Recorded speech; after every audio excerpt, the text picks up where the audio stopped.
හැම කෙනෙක්ම Living Way online experience වෙත ඉතාමත් ආදරෙන් පිළිගන්නවා. අපි හැම කෙනෙක්ම මේ අනර්ග දවසේදී අපේ උතුම් දෙවියන් වහන්සේව, අපේ උසස් දෙවියන් වහන්සේව අපි නමස්කාර කරමු. හලෙලූයා. ස්වාමීනි ඔබ උසස්, ඔබ අනර්ගයි. ඕ යේසුනි ඔබට නමස්කාර වේවා.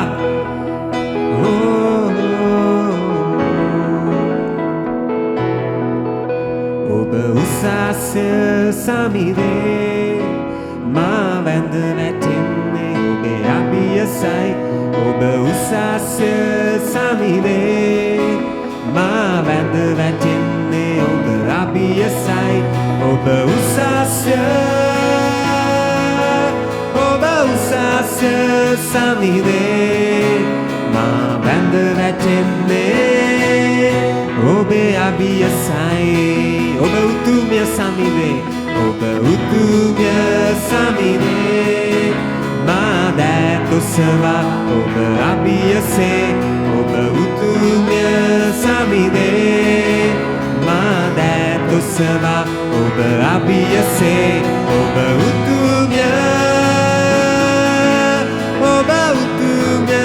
සමිරේ මා වැඳ වැටෙන්නේ ඔබේ අභියසයි. ඔබ ශුද්ධයි සමිරේ, ඔබ ශුද්ධයි සමිරේ මා දනනමා ඔබ අභියසේ. ඔබ ශුද්ධයි සමිරේ මා දනනමා ඔබ අභියසේ. ඔබ ශුද්ධයි, ඔබ ශුද්ධයි සමිරේ මා වැඳ වැටෙන්නේ ඔබේ අභියසයි. ඔබ ශුද්ධයි, ඔබ ශුද්ධයි, ඔබ ශුද්ධයි සමිරේ මා වැඳ වැටෙන්නේ ඔබේ අභියසයි. ඔබ උසස්, ඔබ උසස්, ඔබ උසස් සමිරේ මා වැඳ වැටෙන්නේ ඔබේ අභියසයි. ඔබ උතුම්ය, ඔබ උතුම්ය, ඔබ උතුම්ය සමිරේ මා වැඳ වැටෙන්නේ ඔබේ අභියසයි. ඔබ ශුද්ධයි, ඔබ ශුද්ධයි, ඔබ ශුද්ධයි සමිරේ මා වැඳ වැටෙන්නේ ඔබේ අභියසයි. මා වැඳ වැටෙන්නේ, මා වැඳ වැටෙන්නේ ඔබේ අභියසයි. මා වැඳ වැටෙන්නේ ඔබේ අභියසයි. Hallelujah. ඔබ උසස්ය,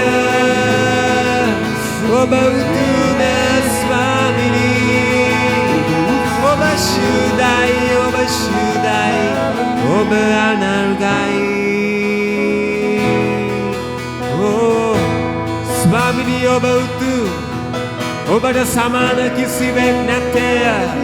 මුළු විශ්වය මවා පාලනය කරන්නා වූ එකම දෙවිඳුන් ඔබයි. ස්වාමිනි ඔබ යමකට කැමති වූසේද, ඉහළ අහසේද, පහත පොළවේද, මුහුදේ ගැඹුරු ස්ථානවලද ඔබ වහන්සේ ඉෂ්ට කරන සේක. අන්න සියල්ල ඔබ වහන්සේ අතෙහිය. ඔබ සියල්ලට වඩා උතුම්ය, ඔබ සියල්ලට වඩා උසස්ය. හාලෙලූයා. ඕ ජේසුනි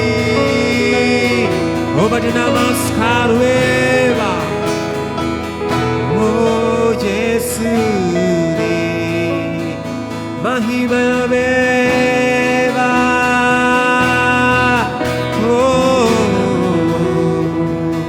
ස්වාමිනි ඔබ උතුම්, ඒ උතුම් දෙවිඳුන්ව නමස්කාර කරන්නෙමි.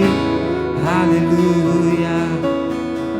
මගේ මුළු හදවතින් මම ඔබව නමස්කාර කරනවා. ඕ යේසුනි.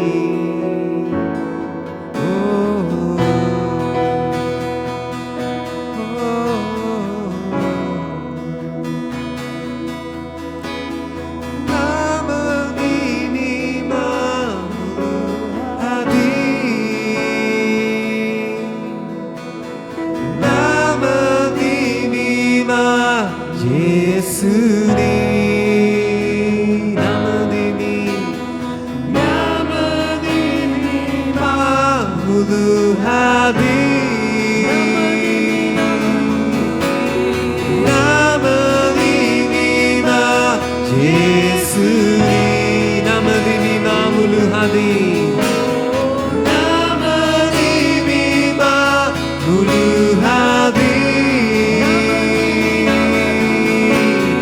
나무님이 마 예수님 오베야 하파트 오베야 하파트 살ve balevate obemen al kisivenete obeya hapate salve balevate obemen al kisivenete hallelujah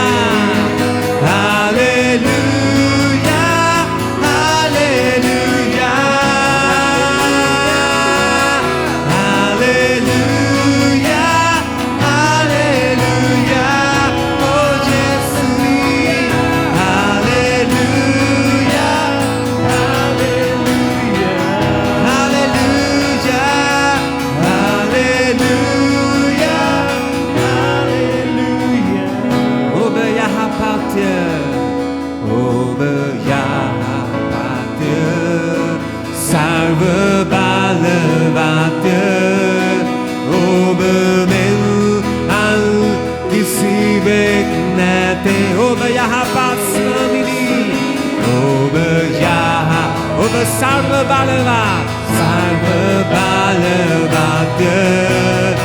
obemen al kisivenete obeya hapate obeya salve balevate obemen al kisivenete hallelujah hallelujah hallelujah hallelujah hallelujah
ඔබ හැම කෙනෙක්ව ඉතාමත්ම ආදරයෙන් පිළිගන්න කැමතියි. මම අද ඔබගෙන් ප්‍රශ්නයක් අහන්න කැමතියි. ඔබ කවදා හරි අහලා තියෙනවද තමාගේ ආහාරයට මීපැණි පළඟැටියනුයි අරගෙන ජීවත් වුණු කෙනෙක්? ඒ විතරක් නෙමෙයි. ඔහු ඇන්දේ ඔටු ලෝම වස්ත්‍ර. ඒ කියන්නේ ඔටුවකුගේ හමෙන් හදාගත්තු වස්ත්‍රයක්. ඔහු ජීවත් වුණේ පළවෙනි ශතවර්ෂයේ. ඔහු ජීවත් වෙන්නේ ඊශ්‍රායලයේ යුදයේ ඒ වගේම යොර්දාන අසබඩ. ඔබ දන්නවද ඔහු සරල ජීවිතයක් ජීවත් වෙච්ච කෙනෙක්. ඔහුගේ ලොකු ආශාවක් තිබුණා. ඒ ආශාව තමා කතා කරපු පණිවිඩය, තමා කියපු පණිවිඩය ඔහුගේ ජීවිත කාලේ ඊශ්‍රායලයේ යොර්දාන අසබඩ, ඒ නගරවල, ඒ ගම්වල ඔහු බොහෝ අයට කතා කළා. ඔහු තුල තිබුණු පණිවිඩය ඔහු බෙදුවා. ඔහුගේ තිබුණු ආශාව ඇවිත් ඒ පණිවිඩය හැම කෙනෙක්ම විශ්වාස කරાવી. තව විදියකින් කිව්වොත් ඒ පණිවිඩය හැම කෙනෙක්ම විශ්වාස කළ යුතුයි කියලා.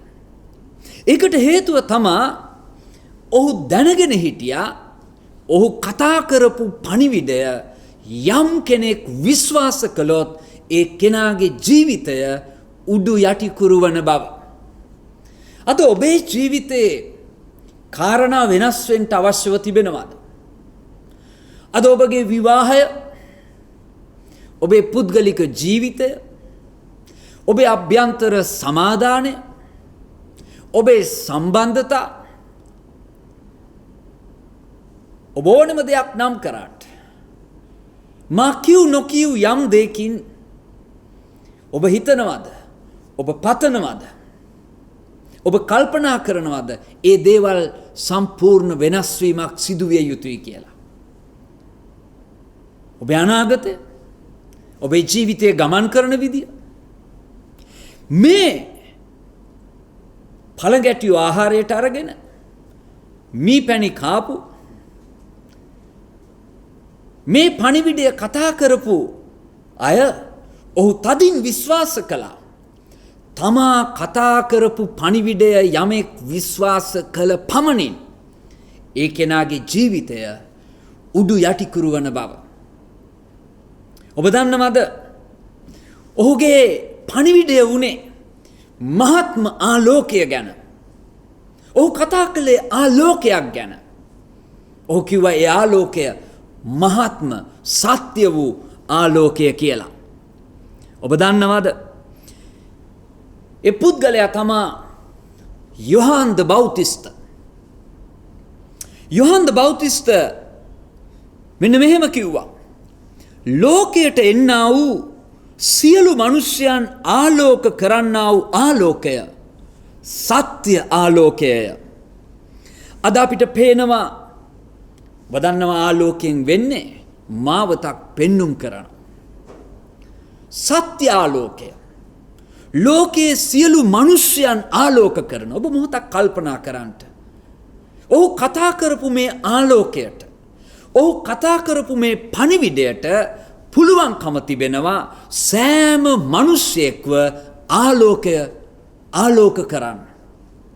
ඔවුන්ගේ අඳුර පළවා හරින්ට, ඔවුන්ගේ දැක්ම වෙනස් කරන්නට, ඔවුන්ගේ ගමන් මඟ වෙනස් කරන්නට ඒ පණිවිඩය ඔහු කතා කරා. ඒ පණිවිඩය, ඒ කතා කරපු ආලෝකය ඇවිත් යේසුස් ක්‍රිස්තුස් වහන්සේ. අද බොහෝ අය බොහෝ දේවල් විශ්වාස කරනවා. විශ්වාස කරන එක හොඳයි. නමුත් මේ විශ්වාස කිරීමේදී යම් ගැටලුවක් තිබෙනවා. අපි විශ්වාස කරන්නේ කුමක්ද? අද අපි ජීවත් වෙන ලෝකයේ දිහා බැලුවොත් අපි විශ්වාස කරන බොහෝ දේ සෙලවෙමින් පවතිනවා. අපි විශ්වාස කරන පාලනයන් බිඳ වැටෙනවා. අපේ විශ්වාසයන් අපිව අතහැරලා ගිහිල්ලා අපිට තවත් ඒව මත විශ්වාස කරන්නට බැරි වෙලා අද බොහෝ අය විශ්වාස කරපු දේවල් තුල වුන් අතරමං වෙලා ජීවත් වෙනවා. නමුත් මං කියන්නට කැමතියි මේ යොහාන් ද බෞතිස්ත කතා කරපු පණිවිඩය සියලු මිනිසුන්ව ආලෝක කරන, මිනිසුන්ගේ අන්ධකාරය පළවා හරින මේ යේසුස් වහන්සේ ඊයේත් අදත් සදාකාලයටත් එකාකාරව සිටිනවා. සුද්ධ බයිබලයේ හෙබ්‍රෙව් 13:8 කියනවා යේසුස් වහන්සේ ඊයේත් අදත් සදාකාලයටත් එකාකාරයි. ප්‍රේමවන්තයනි, අද දවසේ මේ පණිවිඩය මා ඔබ සමග බෙදාගන්නේ. යොහාන් ද බෞතිස්ත මේ පණිවිඩය කතා කරේ පළමු ශතවර්ෂයේ. නමුත් මේ පණිවිඩය ඔබට ගෙනෙන මා අද කියන්න කැමතියි. මා අද ඔබට කතා කරන යොහාන් ද බෞතිස්ත එදා කතා කළා වූ මේ මහත්ම ආලෝකය නොවෙනස්ව සියලු දේ සෙලවෙන ලෝකයක් මැද නොසෙල්වි ස්ථීරව පවතින යේසුස් නැමැති අත්තිවාරමයි. මම ඒක අත්දැකලා තිබෙනවා. අද දවසේ අත්දැක්කා. ඊයේ දවසේ අත්දැක්කා. මනුස්සයෝන්ගේ ජීවිත සමග ගනුදෙනු කරනකොට මේ යේසුස් නැමැති පණිවිඩය විශ්වාස කරන්නා වූ අයගේ ජීවිත අභ්‍යන්තරය ඔවුන්ගේ සිතුවිලි ඔවුන්ගේ බලාපොරොත්තු වෙනස් වී ගොඩනැගෙන විදිය මා දැක තිබෙනවා. මා ඔබට කියන්නම් ඒක සිදු නොවුණා නම් මේ පණිවිඩය මා ඔබට ගෙනෙන්නේ නැහැ. නමුත් මේ පණිවිඩය මා විශ්වාස කරනවා යමෙක් විශ්වාස කළොත් මේ පණිවිඩය ඔබේ ජීවිතය උඩු යටිකුරු කරනවා කියලා. මම මුලින් කිව්වා වගේ මේ යොහන්ද බෞතිස්තගේ අරමුණ උනේ ඔහු කතා කරපු මේ පණිවිඩය එය අසන හැම කෙනෙක් විසින් විශ්වාස කළ යුතුයි කියලා. ඒකට හේතුවක් තිබුණා. ඔබ හෝ මම දෙවියන් වහන්සේගේ රාජ්‍ය, තව විදියකින් කිව්වොත් දෙවියන් වහන්සේගේ පාලනය, දෙවියන් වහන්සේ කෙනෙක් තුල කරන දෙය, දෙවියන් වහන්සේගේ ක්‍රියාව, අපි කියමු දෙවියන් වහන්සේ මිනිස්සෙක්ව සුව කරනවා, දෙවියන් වහන්සේ මිනිස්සෙගේ ජීවිතයේ සමාදානයෙන් පුරවනවා, දෙවියන් වහන්සේ මිනිස්සෙකුගේ අතීතයේ අඳුරෙන් ඔහුව මුදවනවා, බලාපොරොත්තු නැති පරාජිත ජීවිත කාලයක් මුළුල්ලේ ගත කරගෙන ආපු අයව දෙවියන් වහන්සේ නිදහස් කරනවා. පරම්පරාවල් තුලින් ගලා පැමිණි ශාපයන් තුලින් දෙවියන් වහන්සේ මිනිස්යන්ව නිදහස් කරනවා. අන්න ඒ දෙවියන් වහන්සේ කරන දේ යමෙක් අත්දකින්න නම් එක ප්‍රතිපත්තියක් අපිට පෙන්නනවා සුද්ධ බයිබලේ. ඒ ප්‍රතිපත්තිය තමා විශ්වාස කිරීම. මනුස්සෙක් හා දෙවියන් වහන්සේගේ ක්‍රියාව එකට සම්මුඛ වෙන්නේ යම් කෙනෙක් ඒ පණිවිඩය විශ්වාස කිරීම තුලයි. සුද්ධ බයිබලයේ දිහා බලන විට යොහාන් 3 වෙනි පරිච්ඡේදයේ 16 වෙනි වගන්තිය මේක අපිට මැනවින් පෙන්නනවා. එතන කියනවා මක් නිසාද? දෙවියන් වහන්සේ තමාගේ එකම පුත්‍රයාණන් දෙන තරම් ලෝකයාට ප්‍රේම කළසේක. ඒ වගන්තිය කියනවා උන්වහන්සේ ලෝකයාට, සියලු මිනිස්යන්ට, පව්කරුවන්ට, දුක්ඛිතයන්ට, කළු සහ සුදු, පරාජිත, බලාපොරොත්තු රහිත අය, අද මිනිස්සු අමතක කරන හැම කෙනෙක්, සෑම මිනිසෙක්ටම උන්වහන්සේ ප්‍රේම කළා. ඒ වගන්තිය කියනවා එසේ කළේ උන්වහන්සේ කෙරෙහි අදහා ගන්න, මේක මතක තබා ගන්නට, අදහා ගන්න සෑම දෙනම විනාශ නොවේ සදාකාල ජීවනය ලබන පිණිස. එහෙනම් අපිට පේනවා උන්වහන්සේ ලෝකයට ප්‍රේම කරලා තිබෙනවා. අද ඔබ අතර යම් කෙනෙක් හිතනවා මට කවුද ඇත්තටම ආදරේ? කවුද මට ඇත්තටම ප්‍රේම කරන්න කියලා. නමුත් මගේ ප්‍රේමවන්ත සහෝදර සහෝදරිය අද ජීවමාන ප්‍රේමවන්ත යේසුස් වහන්සේ අද ඔබට කතා කරනවා. උන්වහන්සේ කියනවා මම නුඹට දැනටමත් ප්‍රේම කර අවසන්. ඔබ අහනවා කෝ ඒ ප්‍රේමය? උන්වහන්සේගේ වචනය කියනවා ඒ ප්‍රේමය ඔබ අත්දකින්න නම් එතන යම් ප්‍රතිපත්තියක් ක්‍රියාත්මක වෙන්න ඕනේ. ඒ ප්‍රතිපත්තිය තමයි උන්වහන්සේ කෙරෙහි අදහා ගන්න සෑමදෙනම. උන්වහන්සේ කෙරෙහි ඔබ ප්‍රේමය පතා විශ්වාස කළේ කුමක්ද? උන්වහන්සේගේ වචනය කියනවා උන්වහන්සේව විශ්වාස කරන හැම කෙනෙක් විනාශ නොවී සදාකාල ජීවනය, මරණයෙන් ඊතර බලාපොරොත්තුව ජීවමාන යේසුස් වහන්සේව අත්දැකීමේ අවස්ථාව උන්ට තිබෙනවා. අපි තවත් බයිබල් වගන්තියකට යනවා. අපි දකිනවා සුද්ධ බයිබලයේ යොහාන් 6 වෙනි පරිච්ඡේදයේ 29 වෙනි වගන්තිය.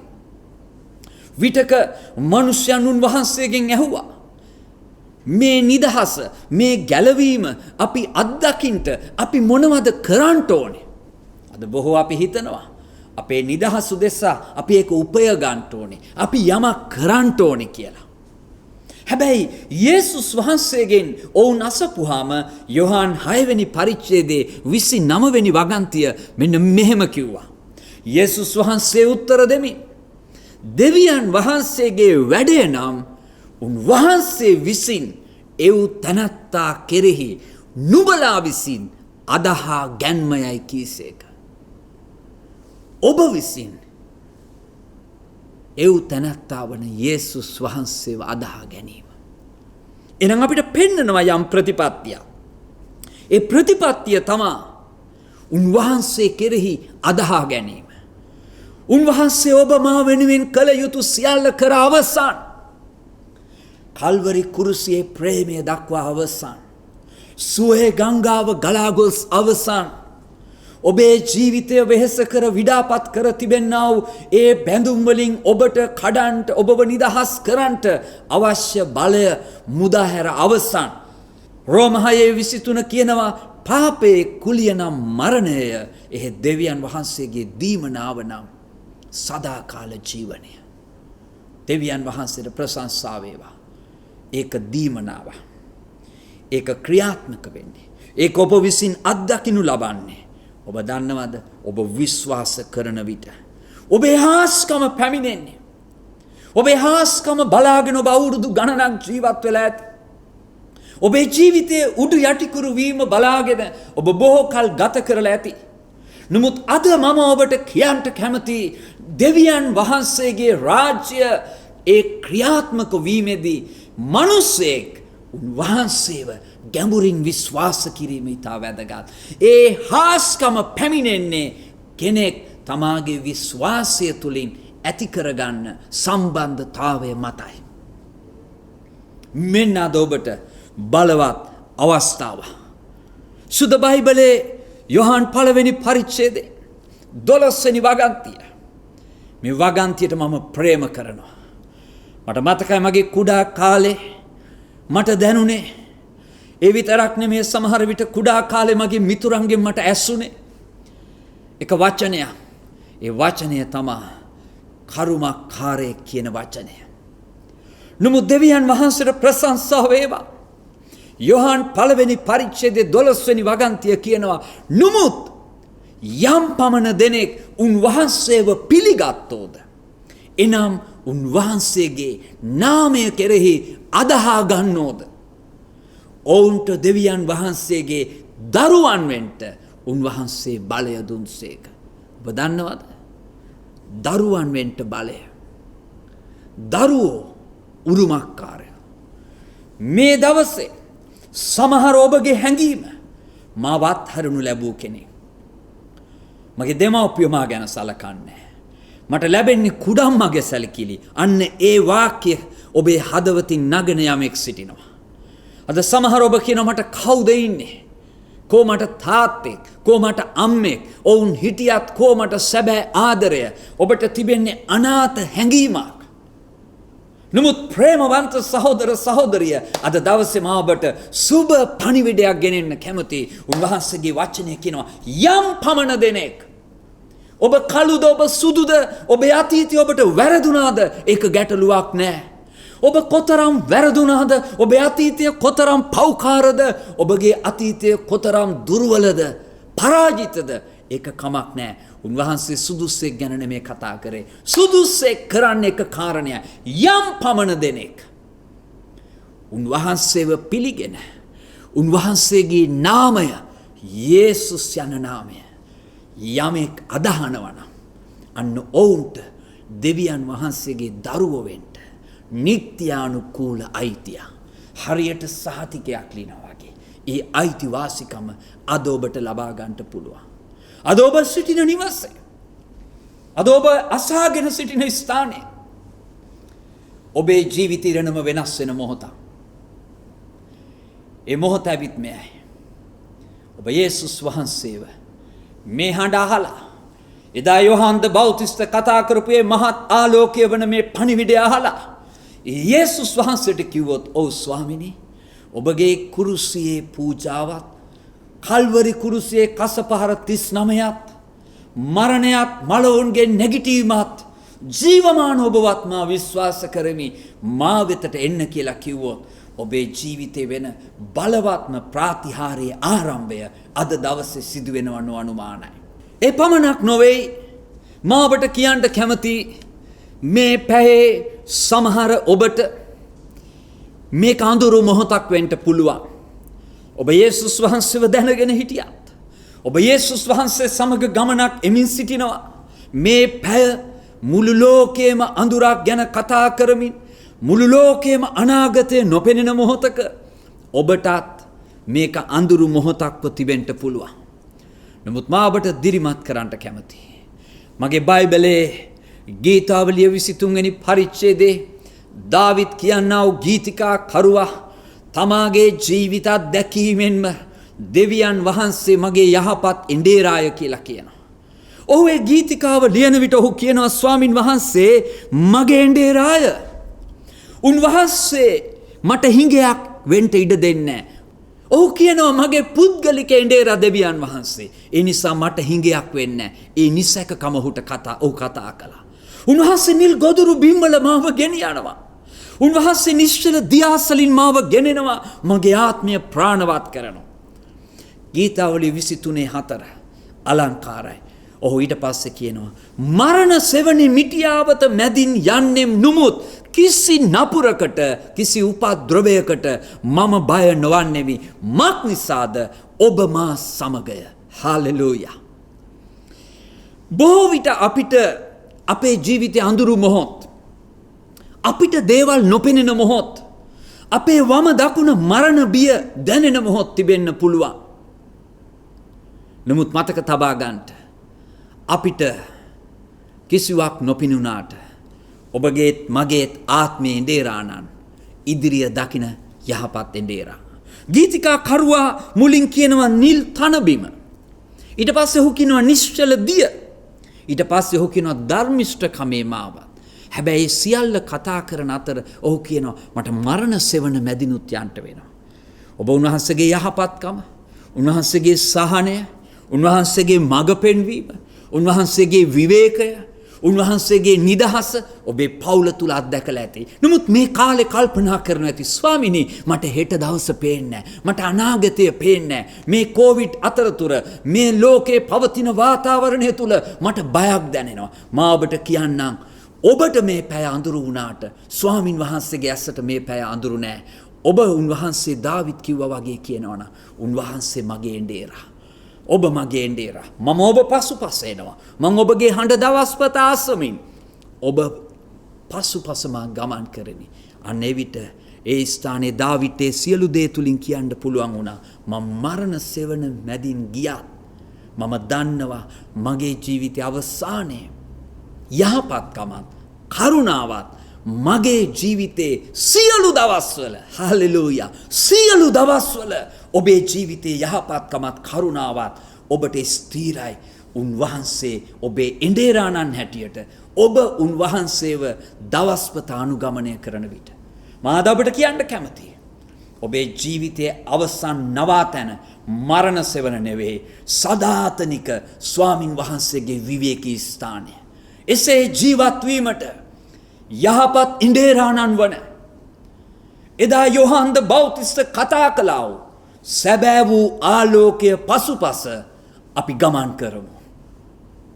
එවැනි බලවත් ජීවිතයක් ජීවත් වෙමින් උන්වහන්සේගේ යහපත්කමක් දකින්ට දෙවියන් වහන්සේ ඔබ හැම කෙනෙක්ට ආශිර්වාද කරන සේක්වා. ඔබට බලවත් සතියක්. ඊශ්‍රායල් පුත්‍රයෝ මිස්රයෙන් පිටවීමට පෙර ස්වාමින් වහන්සේ මෝසෙස් තුලින් ඔවුන්ට නියම කළා. පවුලක් වශයෙන් ඔවුන් වෙන්ව තමුන්ගේ නිවෙස්වල ඉඳ බැටළුවෙකු මරා පවුලක් ලෙස ඔවුන්ට අනුභව කරන්නට කියලා. ඒ වගේම උන්වහන්සේ ඔවුන්ට අණ කළා.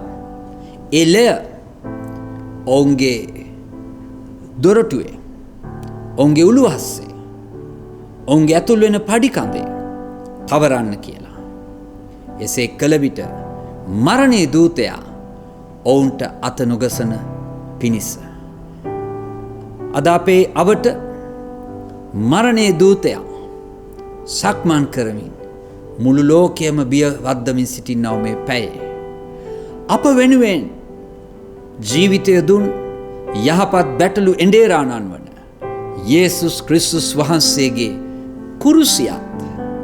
කුරුසියේ මරණයත් ඒ මලවුන්ගේ නැගිටීමත් අපි මෙලෙස සමරන්ට යනවා. මා ඔබට කියන්නට කැමතියි.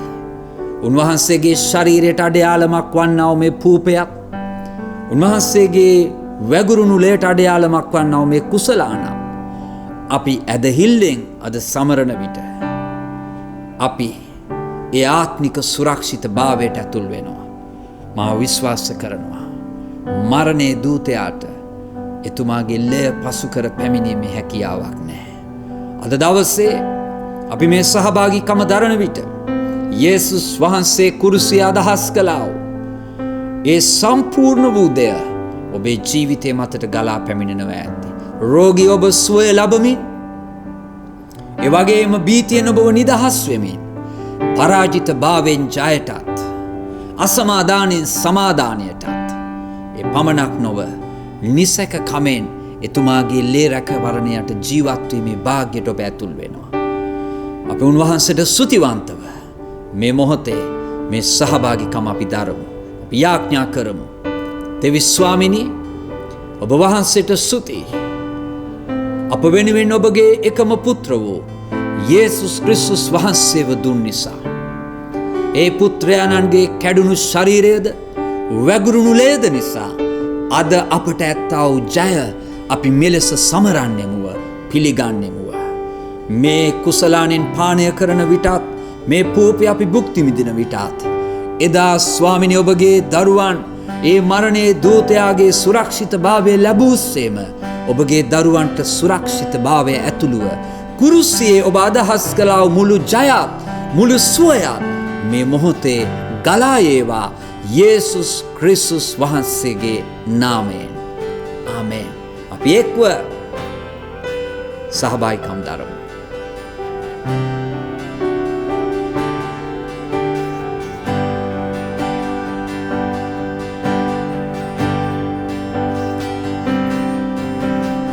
ස්වාමින් වහන්සේට ස්තුති වේවා.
ඔබගේ